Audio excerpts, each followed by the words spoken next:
Greetings everyone and welcome back. Today we are taking a look at the brand new Masters of the Universe Origins Battle Cat. How cool is it that already we get these mountable riding characters like Battle Cat, and then we also have vehicles like the Wind Raider already in stores. That's pretty awesome that they're showing us that they're committing to this line by doing something like that. So it is really awesome that already we got ourselves a Battle Cat, and I gotta say I'm very excited to have this finally. You know, let's start out with the packaging art, of course. Right up here is an incredible landscape painting of He-Man on top of Battle Cat, and right away it's just incredibly well done. There's really awesome art for this whole line, but I feel like this box in particular really sticks out to me. Battle Cat without his helmet and it next to them, like against this rock and stuff. That's really cool. I do like seeing Battle Cat with his eyes and everything. That looks really cool. And then having that classic pose with He-Man on top with the battle axe and shield and stuff. That's just classic He-Man right there. Like, I think for a lot of people, when they think of He-Man, they kind of picture He-Man like that on top of Battle Cat with the battle axe. At least I do. Right over here, we have the classic looking Gray Skull in the background. You can kind of see up here, there's like this little like dwarf goblin type character guy hanging out there. No one in particular from Masters of the Universe, but that is still pretty cool. Like, I love that the artist went through that effort. Also, you might catch a little Easter egg right here. There's kind of some, characters that are reminiscent of like a bootleg knockoff kind of Masters of the Universe. The packaging art for it already is just really killer.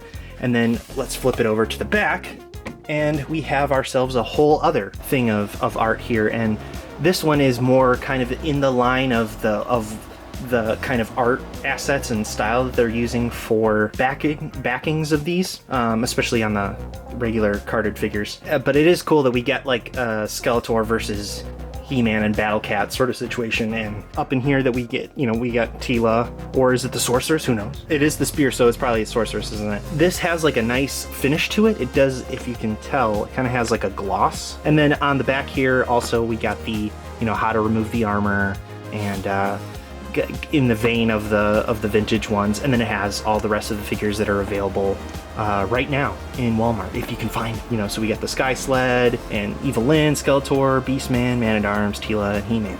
I feel like out of almost all of this is probably my favorite of the packaging. It covers what we know and love, but also kind of recontextualizes it in a new, fresh way. So I do appreciate it. And just the small amount of details like the gloss on the side here, and kind of like the landscaping rock on the sides and on the front there. It's just, it is overall a very like well-crafted package, so I appreciate it. And now I'm gonna open it up. Now that I've freed Battle Cat from his packaging, I can properly get a look at this guy. First impressions are, he looks like Battle Cat. He looks like the aesthetics that have been established for this line so far, and they fit kind of like this hybrid between the comic, the cartoon, and the toy line. So it has this amalgamation of a lot of different aesthetics from different versions of He-Man and representations of Battle Cat and such. Just looking at him right away, this thing is extremely awesome.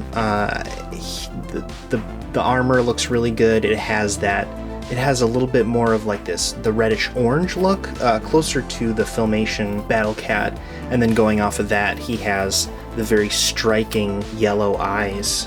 Yeah, so the eyes is interesting because the original Battle Cat did not. So that is an extremely cool addition to see on the Battle Cat helmet armor. Also, just taking a look around the figure, paint app is done in a slightly different way, very reminiscent of the original toy, but with this one you can see a little bit where there is like gaps in the paint. That's just kind of the reality when these look like paint masks, so it's kind of like a stencil. They just kind of go with one or two passes with the paint, and so that's just kind of the realities of mass painting toys and stuff like that. So not really a big deal to me, but I will say that the sculpt is extremely well done. I really do like all the fur effects, like especially on the bottom here. And then looking at his feet, I really do enjoy that they painted the beans on there. They gotta have the beans. That's a plus in my book for the beans. Also on the armor here, I'm noticing that there is like a bit of a sheen to some of the accents of the armor. So either it's just some gloss put on there, or maybe it's like just a slightly different shade of this color. Taking the armor off, it is pretty simple. It's the belt, like with the peg there, just like the OG. You take this off. Same thing with the helmet. Got these kind of clasps on it, where it just kind of like naturally fits on there. It took me a little bit of finicking. Like I keep like looking at it, and even now in the camera I'm looking at it, and it looks crooked. The nose fits, like the head fits in there like just a little crooked. Maybe now, maybe now. It was driving me nuts before. So let's take a look at, I guess, Cringer without the armor. But Cringer does not look this fierce. It's pretty cool to see like what an updated Battle Cat, but still kind of in the vein of the originals would look like. I have the Masters of the Universe Classics, and I also have the Vintage, so I have like a good frame of reference. And this kind of fits solemnly square right in the middle, where they're kind of taking the idea that Super 7 had with like kind of redoing the vintage figures, and they're running with it in like a different angle, but it still kind of comes from the same place. Who knows what a Super 7 cartoon version Battle Cat would have looked like, but I'm really happy with this. And I guess we'll get into articulation, because it is kind of a concern. I do enjoy the neck joint, like this whole neck situation, because this is on a ball joint, so you do get a lot better range of motion when he doesn't have his helmet on, I would say, because when the armor and the helmet are on together, they kind of like bash into each other, and then that creates like the crookedness to the helmet and stuff. So kind of get a little OCD with stuff. So, but or rather, I get kind of like fixated on certain things about a toy, and I'm like, this doesn't look the way I want it. So I'm sure some of you can relate. Hinged jaw and very red mouth, very red mouth. It kind of stands out. How red that color is, and also very white are the teeth.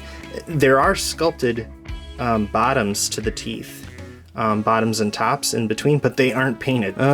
Someone might have to come in, do a little tiny touch up on some of the mouth paint. That's just me. That's just mine. The eyes, they have no white, so it's just the green plastic with the simple black dot, which is a interesting choice. Considering the vintage, you know, kind of had something similar. It's just like an easier way of doing that vintage look, I would suppose. And it kind of fits in line with how they're doing some of the eyes with some of like He-Man figures and with like some of the more human characters, kind of doing like a subtle nod to the vintage stuff. So, and I guess we'll do the tail first. The tail kind of has this swing and hinge joint, up, down, and can swing full 360. And I do like the sculpt on the tail. The tail is nice. I do enjoy the little hoop there on the bottom. No stripes on the tail. You know, I don't know if a re-release will have that or not. I don't know. Let's talk about the leg articulation first. So I gotta say, I do wish that there was a joint on the feet. I understand sometimes it's just way cheaper to go without like 4 extra joints. Like that would probably make the price of this toy jump up a little bit. So you have the single action back and forth for each leg. They're all like that, obviously. And then it has the similar situation to the tail, where it's a swing and hinge. So full range of motion, but with a bend. When I was taking pictures of this, there aren't that many. Like there really aren't any poses you can do. I'm sure you can get extremely creative, like and with the help of like uneven terrain or like rocks or whatever. I'm sure you could figure something out, but like there isn't much you can do. It does kind of limit your displaying and like photography options when it comes to posability. That would probably be the one thing about this figure that I'm not too crazy about. but I didn't expect like a whole lot of crazy articulation either. So I kind of was already like, all right, you know, these the figures have really great articulation, but I wasn't expecting something like this to have like crazy articulation. But let's get this guy's armor back on and let's compare him to the vintage Battle Cat. Battle Cat is now armored up once again, and we can bring in our vintage Battle Cat as kind of a little side-by-side comparison. I think one of the obvious choices of this Battle Cat, the legs, is that it was chosen this way, and it in result it kind of made it taller. It was interesting that there wasn't at least kind of like the pose of the vintage one, but I do appreciate, you know, that this one is kind of stands on its own. You don't want to just retread absolutely everything, and I could see why maybe, like, I'm sure a lot of us as kids wanted, like, oh, I wish that, you know, Battle Cat could stand upright, or, you know, whatever. But it is really, really cool to see them next to each other finally,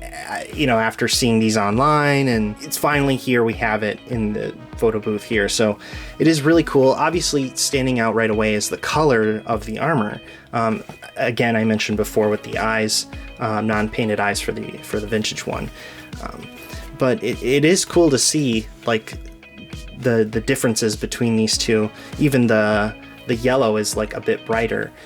This one is a little bit more orange. So it's cool that they.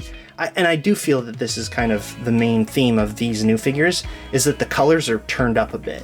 They're a lot more like bombastically bright, and you know, and when you'd think like, oh, Masters is already pretty like bombastically bright and like crazy out there already, but you know, here we are with even more colorful looking renditions of these figures, so that's pretty cool. But oh yeah, so let's take a look at their heads side by side without their helmets on.